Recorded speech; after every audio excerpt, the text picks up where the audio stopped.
Bapak Ibu guru hebat yang kami hormati, selamat siang. Ya. Hari ini kami bertiga, calon guru penggerak angkatan 9 dari SMA 2 Kupang Timur untuk Kabupaten Kupang, Provinsi Nusa Tenggara Timur, mau melakukan aksi nyata tentang budaya positif. Budaya positif ini adalah ilmu yang sangat luar biasa dan spektakuler, yang semestinya jika dipahami oleh seluruh guru di Republik Indonesia ini, ada kemajuan nyata di sekolah. Dan karena itu ilmu yang kami dapat ini, kami hari ini berbagi dengan Bapak Ibu guru yang ada di sini dengan metode yang kami pakai, kunjungan wisata. Jadi nanti Bapak dan Ibu akan dibagikan nomor undian. Sesuai dengan nomor undian itu adalah kunjungan Bapak Ibu yang pertama. Misalnya Bapak Ibu dapat nomor 1, itu artinya kunjungan ke kelompok 1. Kampung satunya ada di sana, kampung wisata 1 ada di sana. Nanti Bapak Ibu di sana akan belajar mengenai disiplin positif, nilai-nilai kebajikan universal, dan teori motivasi, hukuman dan penghargaan serta restitusi akan dapat di kampung sana. Selanjutnya akan berpindah kampung setelah sudah kuasai di situ, bertanya sampai puas. Akan pindah ke kampung wisata yang kedua, mengenai keyakinan kelas, kebutuhan dasar manusia, dan dunia yang berkualitas. Selanjutnya setelah Bapak Ibu berkunjung ke situ, berpindah ke kampung yang terakhir, namanya kampung restitusi, 5 posisi kontrol, kemudian restitusi dengan segitiga restitusi. Setelah itu kita akan duduk kembali, kita berdiskusi apa yang bisa kita lakukan di sekolah kita. Demikian yang kami bisa sampaikan. Saya Hendrianus Jami. Saya Tropina Walangara. Saya Elvis Berkusura. Terima kasih. Mungkin kami bisa tanya yang tadi dapat nomor undian 1, angkat tangan. Oke. Undian 1 ada 4 orang, guru. Iya. Undian 1 coba angkat tangan ulang, undian 1 ya. Oke, terima kasih. Turun tangan. Undian 2. Oke, undian 2 ada 4 orang. Terima kasih. Undian 3. Undian 3 orang. Oke, terima kasih. Kita sekarang waktunya menuju ke kampung tujuan, kampung wisata tujuan sesuai dengan nomor undian. Di sini ada teman saya Pak Elvis Hubertus Bot, pemandu wisata di kampung 1. Saya akan menjadi pemandu wisata di kampung 2 dan Ibu Tropina pemandu wisata di kampung 3. Oke, kita selamat berkunjung dan bersenang-senang di kampung masing-masing. Terima kasih. Intinya ada di kamera. Baik, selamat. Nah, kau tahu yang kopi sih 7 toh? Siang rekan-rekan, jadi selamat datang di kampung 1. Di sini kita akan mengetahui apa itu disiplin positif dan nilai-nilai kebajikan universal, ya, teori motivasi, hukuman dan penghargaan, serta apa itu restitusi. Eksplorasi konsep 2.1 ini adalah penawaran dari guru 1.4 dari Gerak, ya. Baik. Ini adalah sebuah permainan, jadi kita tidak melakukan permainan di sini. Saya langsung saja di sini. Ya, ini adalah perubahan paradigma, ya, teori kontrol atau ilusi kontrol. Ini adalah pola lama yang telah selama ini kita jalankan, ya. Itu pertama, ilusi guru mengontrol murid, ya. Yang kedua, ilusi bahwa kritik dan saran, ya, membuat seorang merasa bersalah dapat menguatkan karakter. Saya dari 2 yang pertama ini sebelum kita ke bawah, bahwa sebenarnya kalau kita terlalu mengontrol murid, ya, murid merasa dikontrol, itu akan menimbulkan suatu tekanan.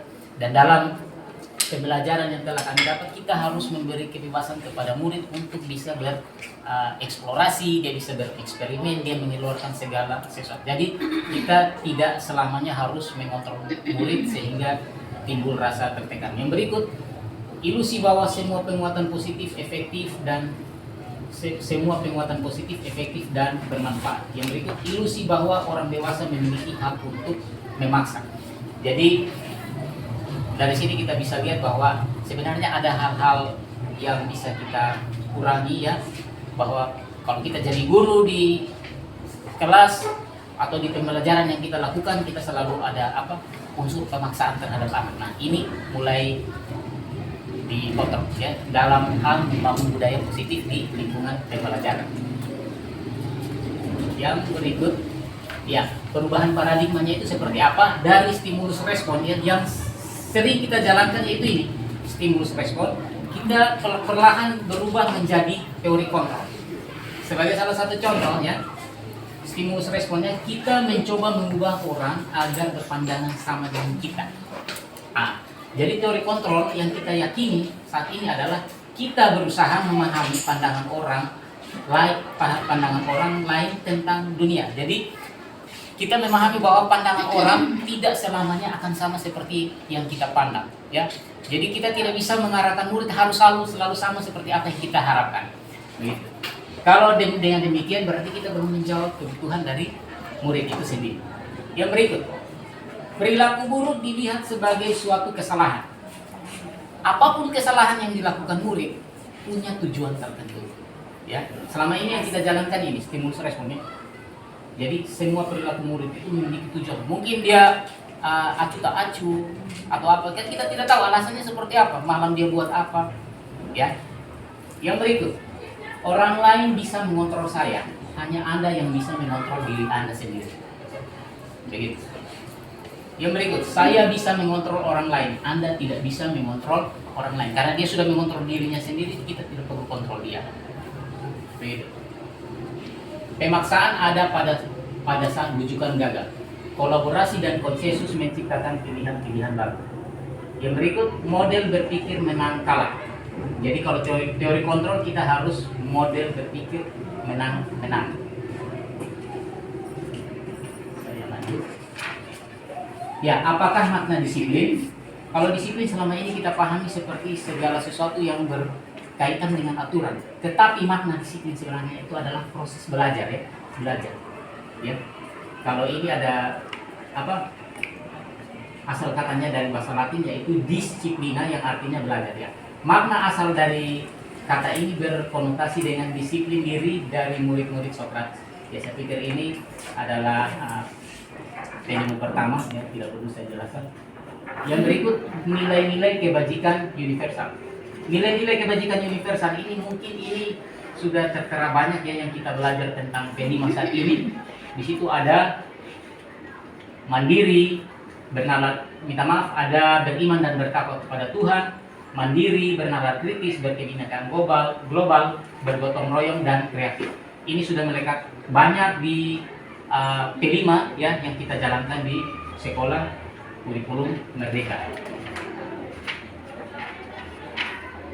Ya, yang berikut adalah teori motivasi perilaku manusia. Nanti yang spesifiknya akan dapat di Kampung Wisata 2 dan 3, ya. Di sini hanya gambaran umum. Jadi teori motivasi terbagi menjadi 3. Ada motivasi eksternal yang datangnya dari luar, ada motivasi internal, ya, sebenarnya satunya internal, dan ada motivasi internal tujuan disiplin positif. Jadi motivasi eksternal, ya, saya mengambil salah satu contoh, misalnya orang memakai helm, ya, orang memakai helm. Itu aturannya Bapak Ibu. Itu merupakan satu aturan kalau kita harus memakai helm. Motivasi eksternalnya itu dia menggunakan helm untuk menghindari polisi. Tetapi kalau dia menggunakan motivasi internal untuk perubahan dirinya, bahwa menggunakan helm itu menyelamatkan dirinya, ya, bukan karena takut polisi. Jadi ini hanya sebatas garis besarnya saja. Nanti Bapak Ibu akan dapat di Kampung 2 dan Kampung 3 apa itu 5 posisi kontrol, apa itu penghargaan, dan apa itu restitusi. Jadi ini gambaran umum, tidak ada materi di sini, hanya nanti bisa dapat di Kampung Wisata. Silakan. Teori apa lagi Pak yang bikin Berapa? berapa? Berarti kita harus lakukan sesuai dengan teori kontrol. Ya, yang stimulus respon dengan teori kontrol. Yang harus kita lakukan adalah sesuai dengan teori kontrolnya. Nanti Bapak Ibu akan dapat ada 5 posisi kontrol guru. yang 5 posisi kontrol guru itu nanti ada di kampung 3 karena saya tidak membahas di sini, dan juga ada 5 kebutuhan dasar murid mungkin di kampung 2 atau oke, jadi saya tidak bisa ini itu kapasitasnya di kampung. Bersama saya Jami.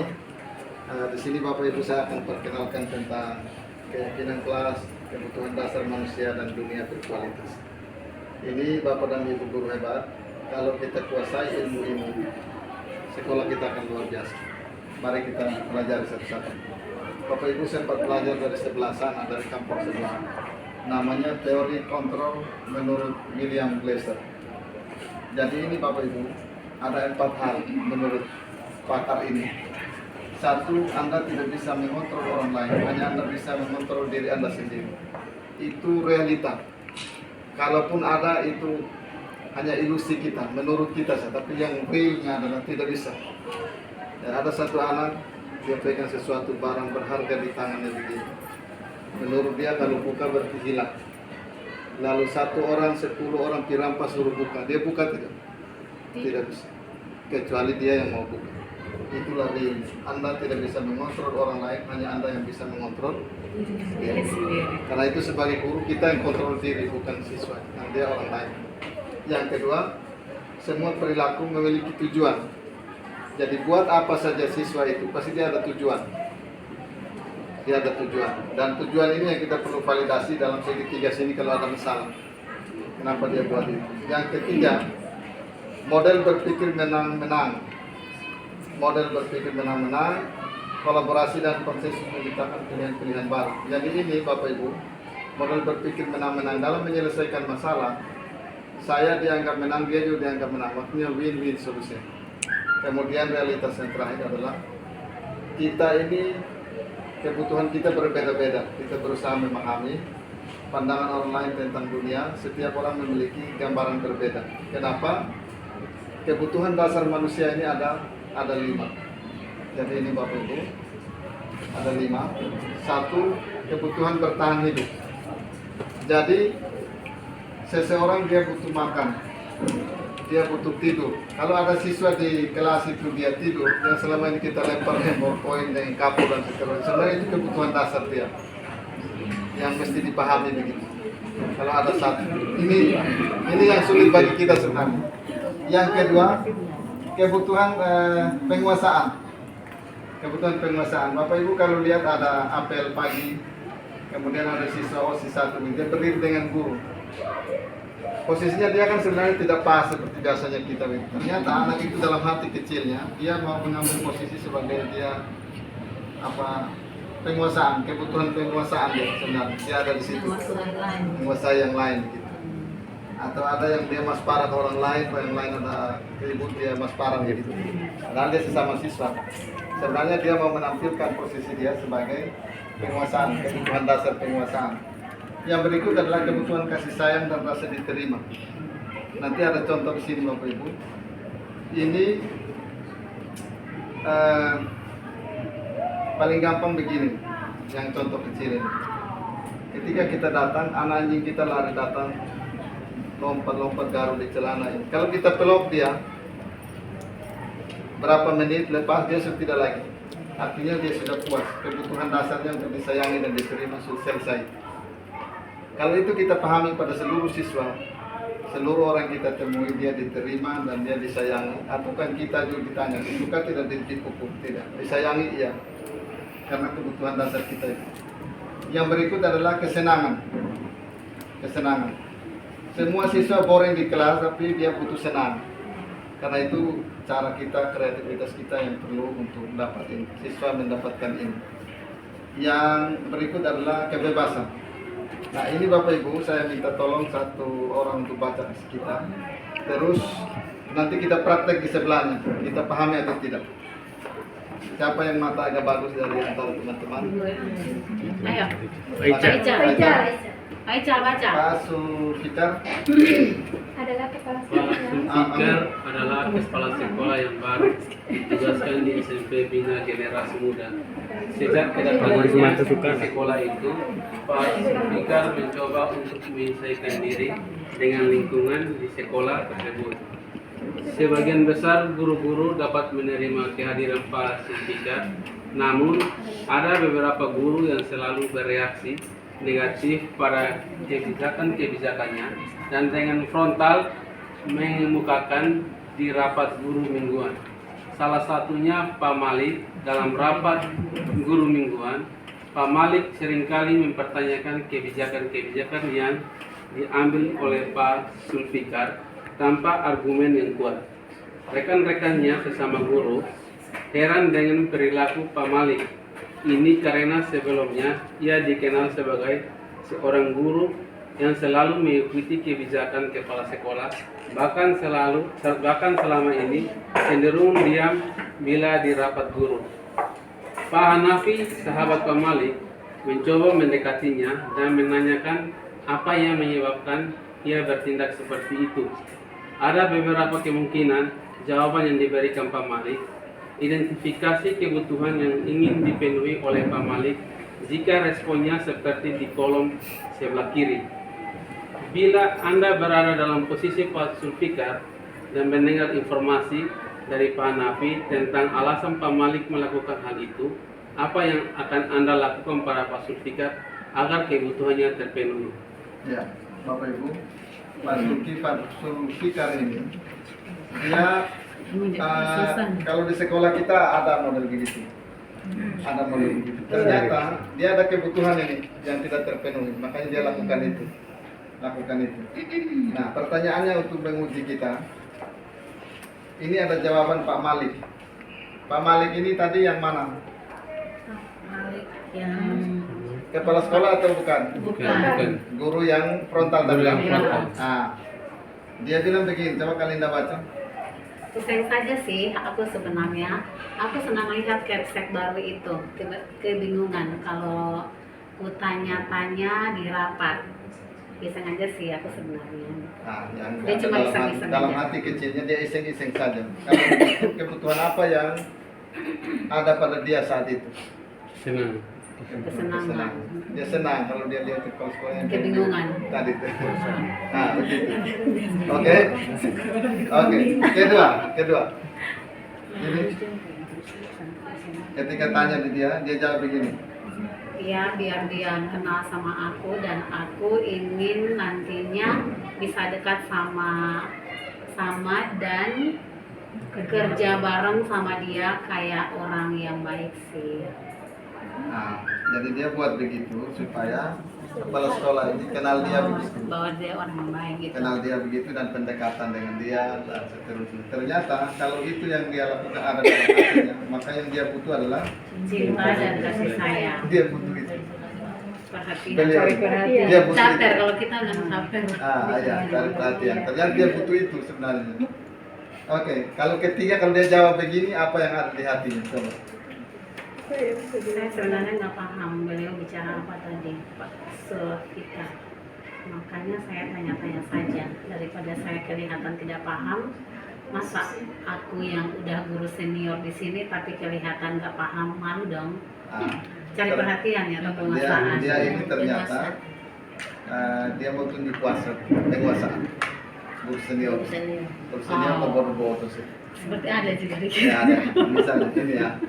Oke, kasus terakhir. Kalau dia jawab begini, apa yang ada dalam dirinya, dalam hatinya, terdalam? Gaya ngomongnya Pak Zulfikar itu monoton sekali ya, bosan jadi pendengarnya.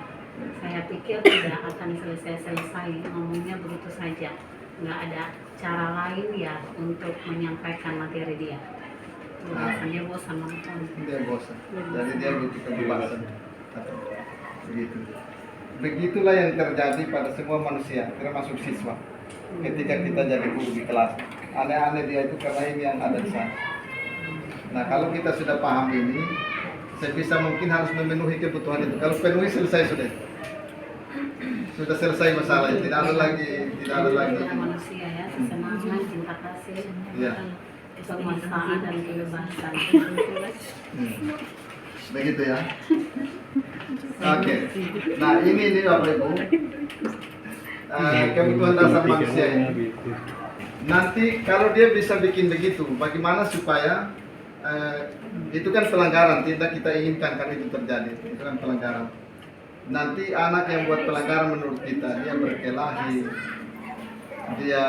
karena dia mau tunjuk kuasa ini tidak terima. Dia mau tunjuk kuasa ini tidak terima. Berkelahi datang. Kita selesaikan dia pakai segitiga restitusi. Kita stabilkan identitasnya, kita bela duluan yang datang duluan, kita bela dia. Dia rasa dia sudah bela, dia nyaman cerita apa yang terjadi. Ketika dia cerita sudah nyaman, ajak dia refleksi sedikit bahwa yang dia buat ini sudah sesuai keyakinan kelas atau belum. Berarti harus ada sebelum itu ada keyakinan di dalam kelasnya. Nanti cara buatnya nanti kita ajak sebentar. Sudah begitu, setelah sudah tanya keyakinannya, dia merasa bahwa ini solusinya tanya di dia, bukan kita yang saran.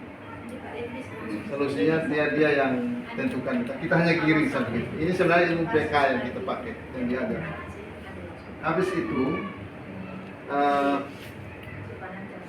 keyakinan kelas yang ini tadi digiring, semua keyakinan kelas ini menuju ke nilai kebajikan universal. Nilai kebajikan universal ini ada di Profil Pancasila yang ada di sebelah tadi, gotong royong dan bersama, begitu. Ini digiring ke sana. Jadi dibuat, misalnya begini Bapak Ibu, kita coba ya. Selalu kembalikan buku ke tempatnya. Mereka punya buku, lalu dikasih tahu ada peraturan di kelas kita. Selalu kembalikan buku ke tempatnya. Apakah peraturan sama dengan keyakinan kelas? Beda. Peraturan kelas, tapi peraturan itu harus menuju ke keyakinan kelas. Selalu mengembalikan buku ke tempatnya. Kira-kira nilai apa yang ada di situ? Nilai apa yang? Tanggung jawab. Tanggung jawab. Keyakinan kelasnya tanggung jawab. Jadi ketika restitusi sebentar tanya dia, kira-kira menurut Ade nilai keyakinan kelas apa yang Ade langgar? Buku kembali kemarin bawa 10, tinggal 1, hilang semua. Contohnya, dia bilang maaf Bu, nilai keyakinan kelas tanggung jawab yang saya langgar. Kalau begitu bagaimana menurut Ibu? Jadi saya cari yang 9. Ya yang temukan. Besok kita tunggu, kita nilai tanggung jawabnya terus. Kan tadi tanggung jawab. Coba yang ini, dilarang mengganggu orang lain. Nilai keyakinan apa kira-kira? Nilai apa? Saling menghargai. Di sini. Keyakinan kelas itu. Bagus tidak yang ada di buku tidak? Apa yang ada dilanggar kira-kira? Tidak dihormati. Kalau ada tidak dihormati senang tidak. Gitu. Waktu kirim dia penyelesaiannya, tapi dia ada yang rendah halus dan dia nyaman. Nyaman tadi duluan dari bela dia yang datang lapor bela memang dia di situ. Pantas dia, kalau saya lebih parah dari itu. Untung lebih sabar, kalau tidak bisa itu anak tuh gitu. Dia sudah nyaman dia cerita lagi, dia restitusi yang ada. Menuju bawa dia ke sini. Coba ketiga. Ada sekolah 15 menit. Ini peraturannya. Kira-kira kalau begini nilai apa di sini? Nilai kebajikan apa? Disiplin. Dari restitusi yang terlambat bawa ke sini. Nah, nilai disiplin. Yang ini Dilarang melakukan kekerasan. larang melakukan kekerasan. Itu apa kira-kira? Boleh. Menghargai, menghormati, masuk nilai kebajikan itu. Kalau sampai bully kan sama dengan tidak hargai dia. Iya kan? Ya, coba di sini Dilarang menggunakan narkoba. menghargai diri sendiri. Jadi dia melukai dirinya, bikin luka, misalnya dia tidak hargai diri. Menghargai diri sendiri. Yang ini bergantian untuk menunggu giliran. Yang teriak begitu budaya. Kedisiplinan juga. Disiplin juga. Iya, bukan. Kalau ini katanya fase bagus di sini, itu dia keluar dia bagus. Kita tidak temukan di jalan-jalan di kantor-kantor orang berkelahi gara-gara orang yang ada tidak sabar. Tidak. Kalau di sini dia di sekolah ini dia punya fase pesaing kurang. Gunakan masker. Kesehatan. Ya. Apa tuh?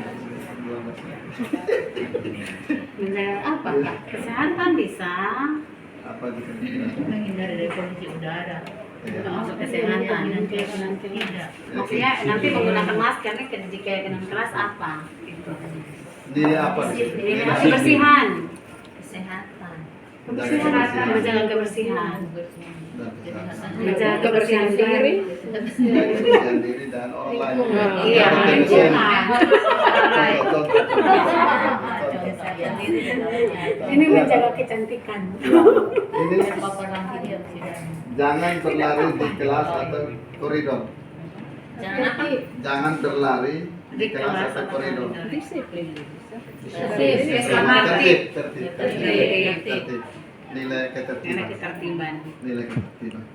Itu cara membuat keyakinan kelas. Peraturan kelas boleh dibuat, tapi di kolom sebelah ada keyakinan kelas yang mereka yakini. Setiap hari mulai masuk itu ini duluan. Tempel di sana. Tempel di sana. Jadi entah menyangkut selama tertib kita selama pelajarannya, entah di luar itu, yang penting selama kita di dalam itu ini yang mengatur kita bersama. Oke? Semua kelas harus ada itu. Berarti ya, Harus ada itu. Kalau sudah ada itu sudah aman. Kalau dia punya teori bilang begini. Dia punya teori bilang kalau sudah ada peraturan kelas dan terjadi keyakinan kelas, maka lingkungan itu positif. Kalau lingkungan itu positif, maka budayanya positif. Kalau budaya positif, dunia sudah berkualitas. Oke? Iya. Ulang kok. Kalau ada peraturan kelas, bawa dia ke keyakinan kelas. Kalau sudah terjadi keyakinan dalam kelas itu, lingkungan sudah Positif. Kalau lingkungan sudah positif, di Jadi situ. budaya positif. Kalau budaya sudah positif, Manusia dan kebutuhan manusia Dunia berkualitas. dunia berkualitas. Bayangkan budaya positif itu luar biasa. Iya. Nah, kita di sini seperti itu. Iya. Yang lain-lain nanti dapat di wisata Kampung Kampung 3. 3. Iya. Terima kasih. Iya. Tuhan memberkati. Selamat datang di Kampung Wisata 3. Tadi teman-teman sudah berkunjung di Kampung Wisata 1, Wisata 2, sudah mendapatkan penjelasan tentang budaya positif yang harus dijalankan di sekolah kita di SMA Negeri 2 Kumampimnas. Nah, sampai di Kampung Wisata 3 ini saya akan menjelaskan tentang restitusi yang khususnya 5 posisi kontrol. Ini sangat menarik Bapak Ibu. Kenapa saya mengatakan menarik? Tentu ini yang sehari-hari kita selalu lakukan di tempat kita mengajar. Nah, posisi kontrol di sini sebelum saya jelaskan, tentunya saya ingin mulai dengan pertanyaan pemantik dulu. Pertanyaan pemantik ini saya hanya minta respon saja, setuju atau tidak. Baik, pertanyaan yang pertama. Apakah Anda setuju atau apakah Bapak Ibu setuju dengan pernyataan ini?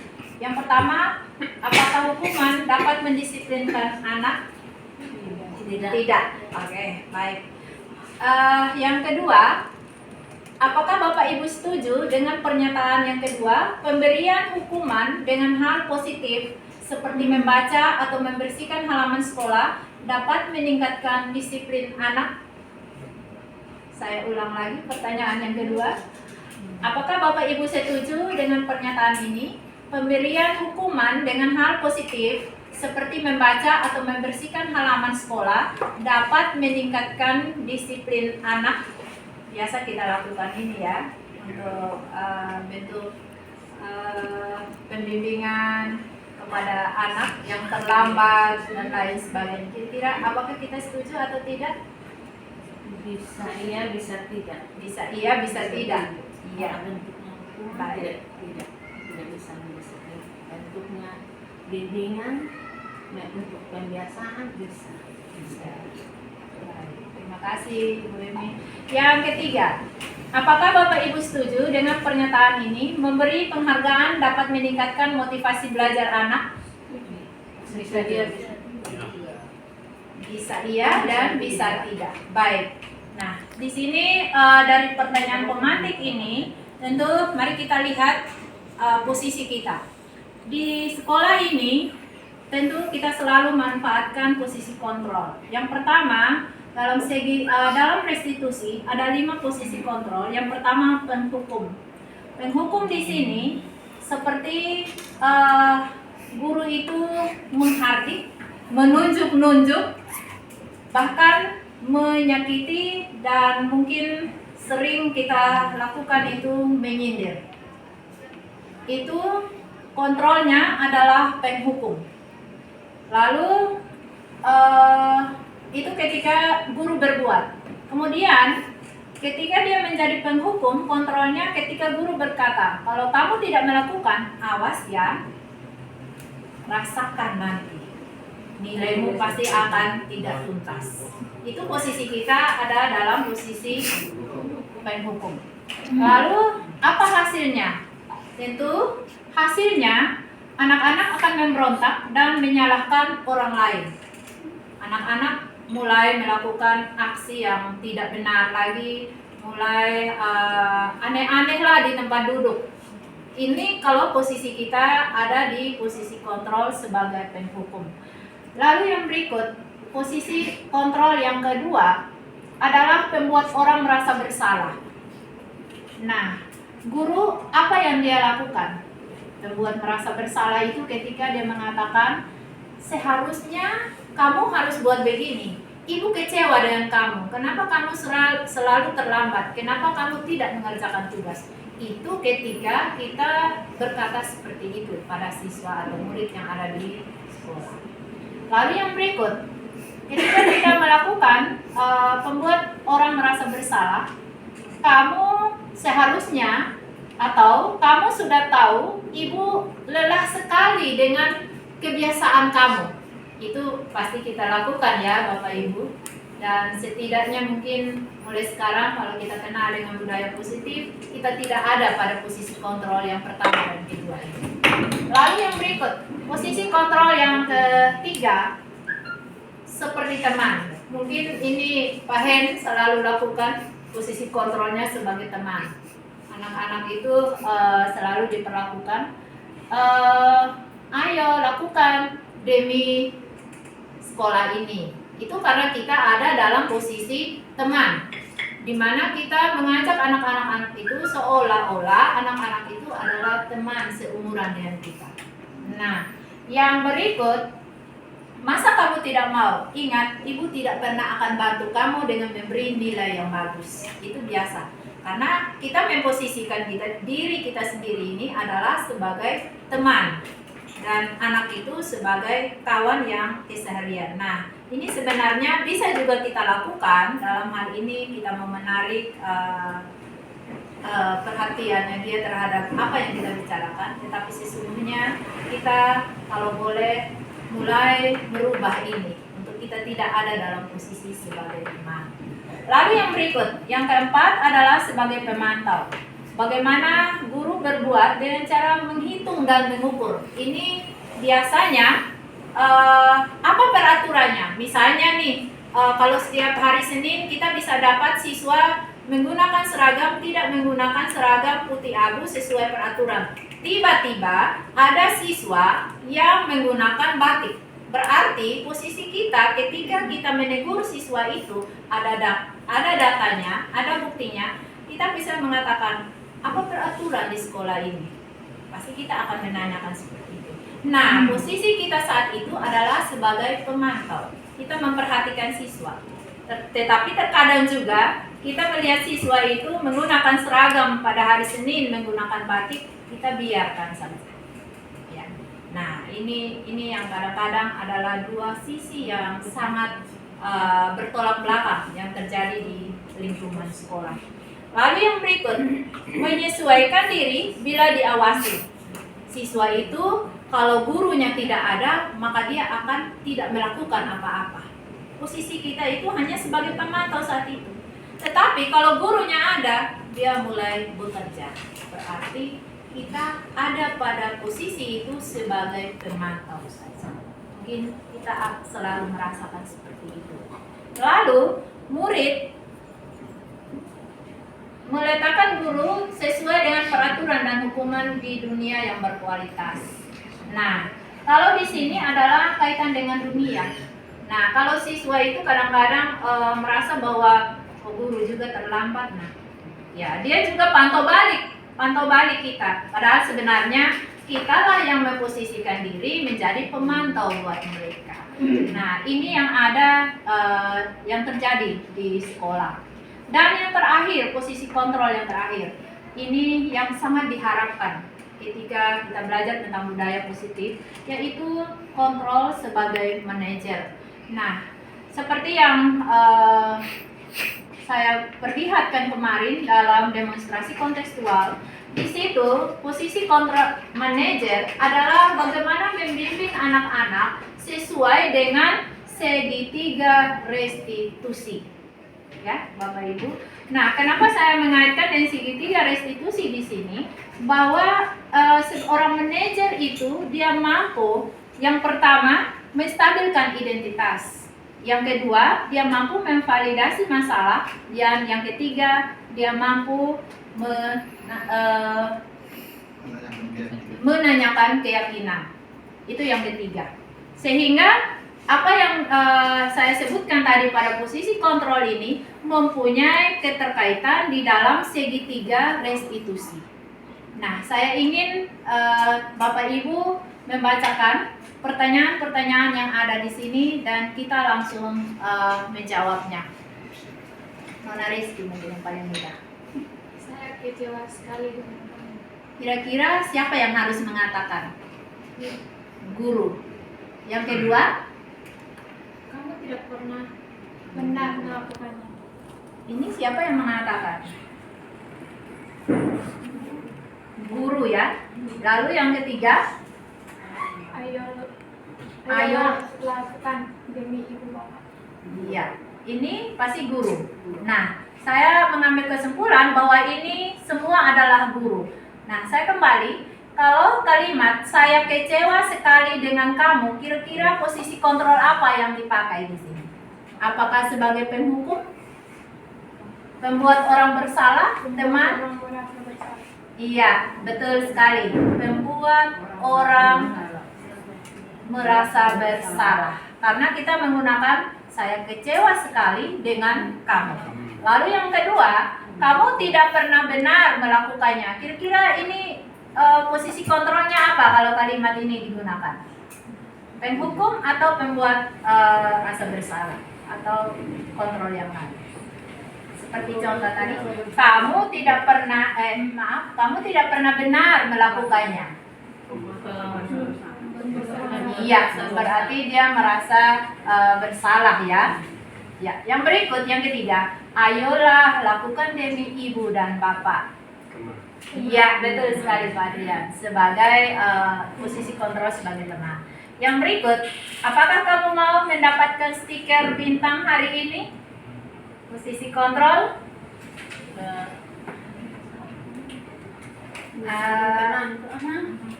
Apakah ini teman, ini pemantau, manajer, pembuat rasa, penghukum? Apakah kamu mau mendapatkan stiker bintang hari ini? Di sekolah kemudian kita bikin apa supaya jadi Ya, Teman. teman.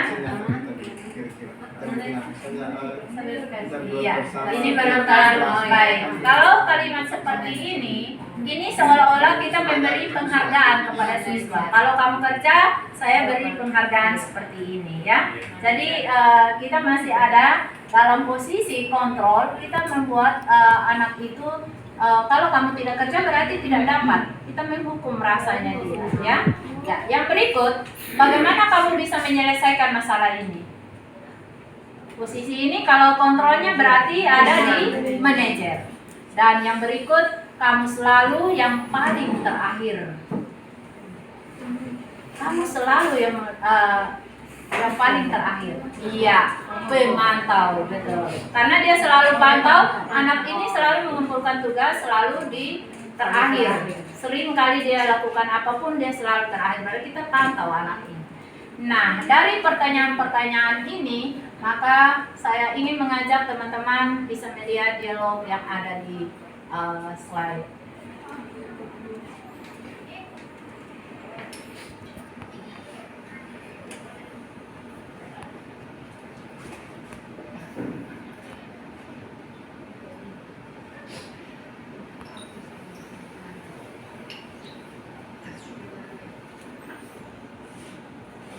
Ada kasus 1.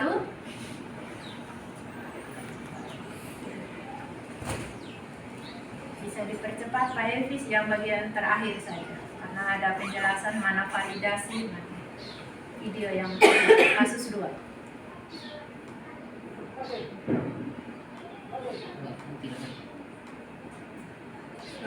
Di laptop. Terus, iya, ini. Tidak dengar ya suaranya. Ini Sampai volume.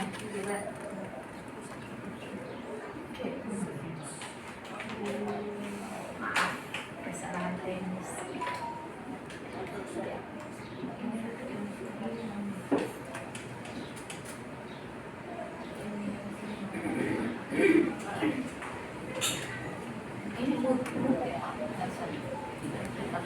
Baik, ya, mungkin karena kita tidak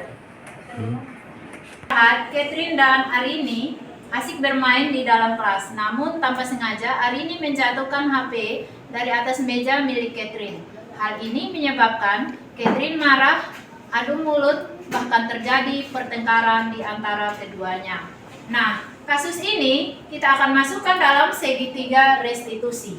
Seperti biasanya kalau anak datang melaporkan kepada kita apa yang kita lakukan, maka kita harus melakukan dalam bentuk segitiga restitusi. Di situ dalam dialog saya melakukan yang pertama itu saya menstabilkan keadaan. Silakan Mbak Elvis. Iya, saya memanggil Rede ketika saya mendengar laporan. Rede datang dan menghadap. Kemudian saya bertanya, apa yang terjadi? Apa yang terjadi tadi di ruang kelas? Setelah itu Rede menyampaikan bahwa HP-nya dijatuhkan oleh temannya Arini. Lalu saya bertanya lagi, tentu apa yang kamu buat terhadap Arini? Dia mengatakan dia marah, kemudian dia bertengkar dengan Arini. Nah, dalam dialog ini nampak ketika saya bertanya, tentu kamu ada alasan bukan ketika kamu bertengkar dengan Arini? Iya Bu, karena dia merasa kesal, Arini tidak minta maaf, bahkan tidak mengakui bahwa dia menjatuhkan HP tersebut.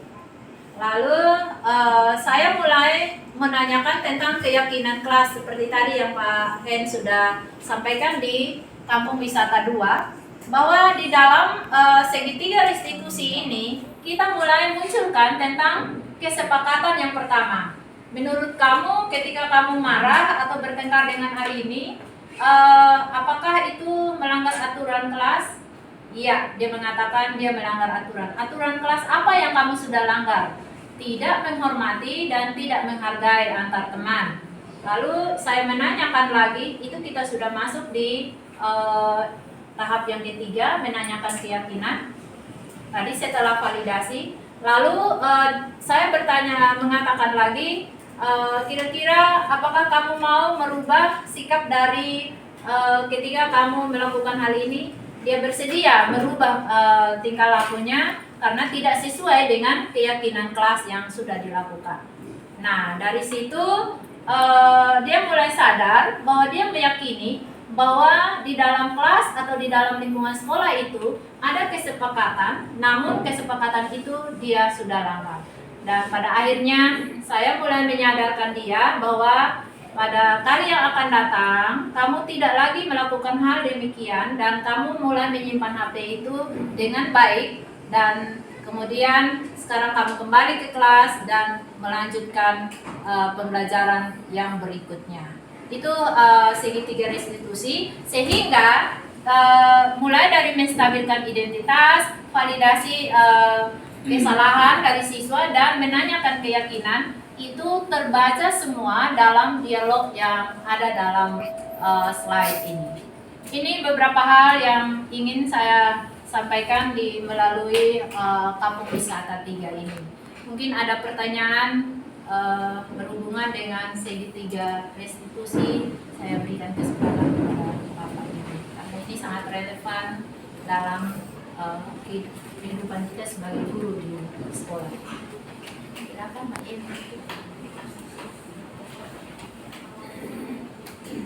Mungkin dari Bapak Ibu yang baik, saya berikan kesempatan. Lima posisi kontrol bagi kita guru ini kira-kira marahnya puncaknya apa yang bisa kita rampungkan dari ini untuk kita bisa Baik, terima kasih Mbak Emi. Pertanyaan ini sangat bagus. Di sini yang diharapkan kalau boleh kita memposisikan sebagai manajer. Mengapa? Karena dengan manajer ini maka anak-anak merasakan bahwa kita benar-benar mempedulikan mereka. Entah mereka dalam seperti tadi kebutuhan dasar mereka itu ada kesenangan, butuh perhatian dan lain sebagainya. Nah, di posisi manajer di sini maka mereka juga akan dikuatkan dengan keyakinan yang kita sudah buat tadi di kampung wisata 2. Jadi harapan dalam budaya positif kita masing-masing, setiap pribadi, guru, kita harus memposisikan diri sebagai manajer. Nah, kalau kita menjadi penghukum, otomatis bertolak belakang dengan kebutuhan dasar tadi. Nah, mereka butuh perhatian, sementara kita berkata-kata yang kasar, otomatis anak itu belajarnya pasti tidak akan merasa nyaman. Ya. Kemudian posisi kita membuat orang merasa bersalah. Dia akan takut pada minggu berikutnya dia ketemu dengan kita, dan saya merasakan itu Bapak Ibu. Ketika saya membuat anak itu rasa bersalah, pada minggu berikut dia bertanya, ini Ibu Trofina datang tidak? Kalau bilang datang pasti dia bilang aduh. Karena dia merasakan bahwa saya pasti tekan dia dengan kata-kata. Ya, mungkin itu yang saya alami. Kemudian, kalau menjadi teman, kadang-kadang anak-anak ini mensalahartikan menjadi teman. Merasa bahwa, oh gampang, oh Pak Hen saja dia sangat baik, pasti saya akan dapat nilai yang baik juga. Padahal sebenarnya kita punya tujuan yang lain sebenarnya. Lalu yang berikut, paling kurang kita juga mungkin sebagai pemantau, tetapi jauh lebih baik kita harus menjadi manajer. Pemantau di sini mungkin kita hanya melihat dari data dan bukti yang ada sehari-hari. Seperti tadi pertanyaan, kamu selalu yang paling terakhir, kita hanya pantau dia. Padahal sebenarnya itu mengganggu sekali kenyamanan anak itu belajar. Pada prinsipnya kita melakukan posisi kontrol ini dan segitiga restitusi ini, kita hanya mau berpihak pada anak didik kita sendiri. Kenapa kita menggunakan segitiga restitusi? Kita kembalikan karakter dia. Kalau tadi mungkin dia maki-maki, dia bertengkar, bahkan dia sampai melakukan aksi yang mungkin katakanlah mereka berkelahi. Nah, di situ kita kembalikan karakter. Pasti dia malu lah, secara manusia pasti malu, apalagi sesama perempuan. Nah, kita kembalikan karakternya dia mulai rubah. Oh, ternyata saya harus rubah ini. Sehingga kalau dia kembali ke tengah masyarakat, dia tidak juga melakukan hal yang sama. Nah, perilaku ini kadang-kadang apa yang dibuat di sekolah, dia kembali ke masyarakat, dia jadi saling bertolak belakang. Itu mungkin Mbak Emi. Jadi pada prinsipnya saya mau tegaskan, kalau dapat kita berupaya menjadi seorang manajer. Itu saja. Terima kasih banyak. Oke, tepuk tangan. Kampung wisata tadi kita belajar teorinya. Di video di bagian paling terakhir ini, kami mengharapkan kita menyampaikan ide, usul, saran atau mungkin Bapak Ibu, kira-kira di sekolah kita apa yang kita buat supaya jadi aksi nyata kita bersama dan sekolah kita jadi bagus. Itu berdasarkan teori budaya positif. Menurut Bapak Ibu kita bikin apa dan bagaimana? Silakan. Kakak Rizky. Kalau menurut saya, nanti di awal tahun ajaran baru diharapkan wajib setiap wali kelas pada pertemuan pertamanya membuat peraturan kelas dan keyakinan kelas, kemudian di print dan ditempel di depan kelas, supaya setiap anak-anak kalau mereka berbuat kesalahan mereka bisa melihat peraturan kelas dan keyakinan kelas yang sudah ditempel di depan kelas. Ada lagi? Saya Pak. kebetulan ini saya juga mengusul yang sama. Pak, sebaiknya ini nanti di akhir tahun ajaran dan nanti memasuki tahun ajaran baru, ini mesti ada kesepakatan semua dan disergamkan untuk semua kelas, semua wali kelas dan semua kelas harus memiliki ini, terutama yang tadi budaya positif tadi yang ada berapa sehingga lingkungannya menjadi lingkungan positif dan nanti lebih bagus lagi sehingga kita punya lingkungan bisa ya kalau itu diterapkan bagus. Ya, makasih. Dan satu lagi Pak, belum sampai. Terus, Sambung semua ini juga tentang